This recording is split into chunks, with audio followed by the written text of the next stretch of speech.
তুমি কোন শহরের মাইয়া গো লাগে উড়াধুরা।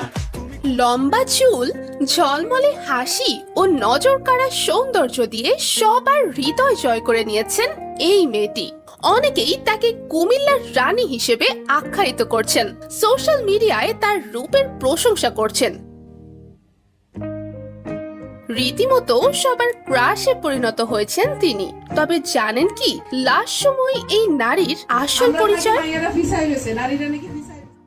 কুমিল্লার মেয়ে তাহসিন বাহার সূচনা। তাকে মানবিক তারুণ্যের আইকনও বলা হয়।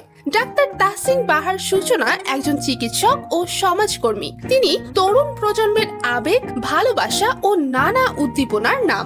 স্বেচ্ছাসেবী সংগঠন জাগ্রত মানবিকতার প্রতিষ্ঠাতা ও সাধারণ সম্পাদক। কুমিল্লার অসহায় মানুষদের জন্য নিরলস পরিশ্রম করে গেছেন তিনি। এছাড়া শহরের আশ্রম, এতিমখানা, মাদ্রাসায় সাহায্য সহযোগিতার হাত বাড়ান। করোনার সময় যখন মানুষ ঘর থেকে বের হতে পারছিলেন না, তখন সবার ঘরে ঘরে খাবার পৌঁছে দিয়েছেন তাদের প্রতিষ্ঠান।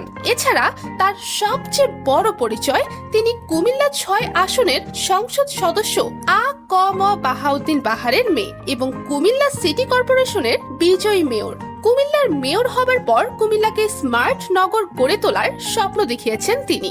ব্যক্তিগত জীবনে বিয়ে করেছেন ব্যবসায়ী সাইফুল আলম রনিকে।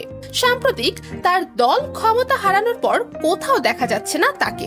এদিকে তাকে নিয়ে উত্তাল সামাজিক যোগাযোগ মাধ্যম। তার আসল পরিচয় না জানলেও আবারও নতুন করে তার চাহনি, রূপ আর সৌন্দর্য নিয়ে প্রশংসায় ভাসাচ্ছেন নেটিজেনরা। অনেকেই তাকে কুমিল্লার রানী হিসেবে আখ্যায়িত করছেন। তো ভিউয়ার্স, তাহসিন বাহার সূচনাকে আপনার কেমন লেগেছে তা অবশ্যই কমেন্ট করে জানাতে ভুলবেন না।